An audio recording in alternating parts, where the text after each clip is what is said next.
The Universal Credit Surplus Earnings rules may affect some Universal Credit claimants if they receive a large payment of earnings from work. These rules are quite complex, but basically mean that an award of Universal Credit can include earnings that have been carried forward from a previous assessment.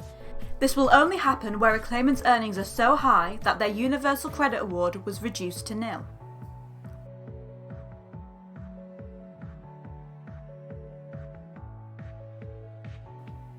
This rule exists because of the way Universal Credit works. Universal Credit is a monthly benefit, meaning it is paid and assessed every month. These are called monthly assessment periods. The calculation looks at the claimant's maximum UC award and then reduces this by any assessable income received. So, where a claimant has a large payment of earnings, this could reduce their award to nil.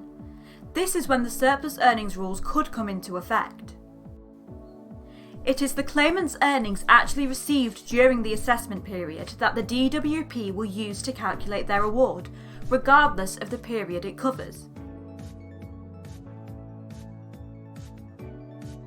The surplus earnings rules exist to make the system fair to all claimants regardless of how or when their earnings are paid.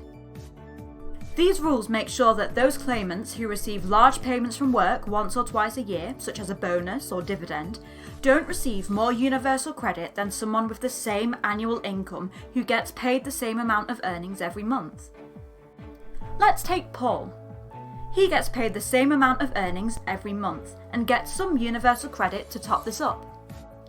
If his earnings were lower for 11 months of the year, and then he received the shortfall in one large payment, for that one assessment period he may receive no Universal Credit at all, but, if the surplus earnings rules didn't exist, would still receive Universal Credit in the other 11 assessment periods. If the surplus earnings rules didn't exist, then, over the year, he could receive more Universal Credit getting a lower wage most of the time with the occasional large payment than he would have done had he received the same amount of wages every month, even though his annual income is the same.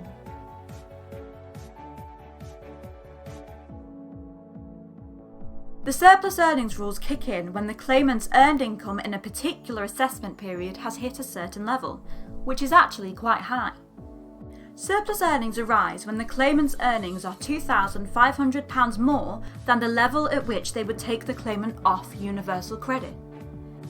There are two terms used: the nil UC threshold, which is the point at which the claimant's earnings are high enough to mean they don't qualify for any UC, and the relevant threshold.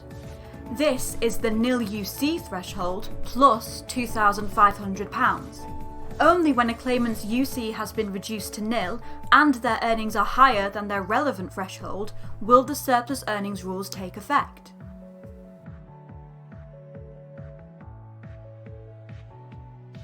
The DWP will work out the surplus earning figure, the amount by which the claimant's earnings exceeded their relevant threshold, and these will be carried forward to the following assessment period and added to any other earnings received.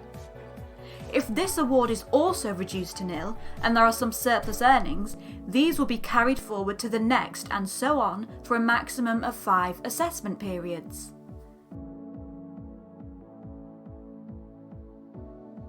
The level at which a claimant will be deemed to have surplus earnings was set deliberately high so that the DWP could test how the rules affect claimants. This is due to be reviewed and is set to drop from £2,500 to just £300. If a claimant has been affected by the surplus earnings rules, they should contact a benefits advisor and check that the claimant's max UC figure is correct. Often mistakes are made. Check that the surplus earnings rules do apply in their case. Check that they have been worked out correctly, i.e. check what has been classed as earnings. Check that their claim is being reassessed every month. Although from May 2020 this should be happening automatically, it is still worth them checking that it is.